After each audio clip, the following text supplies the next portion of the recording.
तर नमस्कार मंडळी, स्वागत आहे तुमचं आपल्या नवीन मिनी ब्लॉग मध्ये। तर वर्षाची सुरुवात करायला आम्ही सर्व निघालेलो आमच्या जवळच नेवाळी फाट्यावर असलेल्या एका इस्कॉन टेम्पलला भेट द्यायला।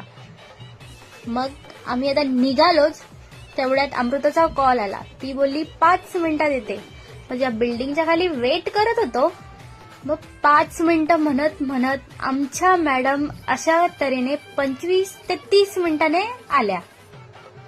मग त्या आल्यावर तिला आम्ही पटकन गाडीवर बसायला लावलं। त्यात पण मॅडमचा प्रॉब्लेम की त्यांना गाडीवरच बसता येत नव्हतं। मग कसं तरी बसवलं आणि चलो कर निघालो।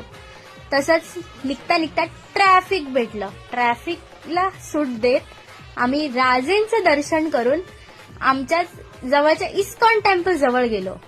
तिथे जाताना खुशी तर खूप होती आणि ते बघितल्यावर खुशी तर इतकी होती की बोलूच नाही शकत। ते बघून आम्ही इतके खुश झाले ना, इतकं भारी व्ह्यू वाटत होतं ना की एक नंबर। तिथे आम्ही गेल्यावर आम्हाला हे समजलं की तिथे ते मंदिरच बंद आहे। मग काय आम्ही आजूबाजूचा व्ह्यू बघत सगळीकडे मस्तपैकी एन्जॉय करत होतो। इतका छान व्ह्यू आहे, मग फोटो काढणार नाही असं तर होणारच नाही। आणि इतक्या व्ह्यू मध्ये तर आहा असे फोटो भारी येत होते ना की काय बोलूच नाही शकत। तेवढ्यात आम्हाला तिथे एक गाय दिसली। मग तिला थोडंसं गोंजारलं। मग आम्ही बाहेर येऊन त्या माऊला पण थोडंसं गोंजारलं। मग आम्ही मंदिराच्या भोवती फिरत असताना आम्हाला मलंगड दिसला।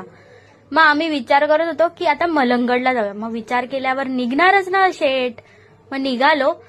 चला मग आता नेक्स्ट पार्ट बघण्यासाठी कमेंट करा।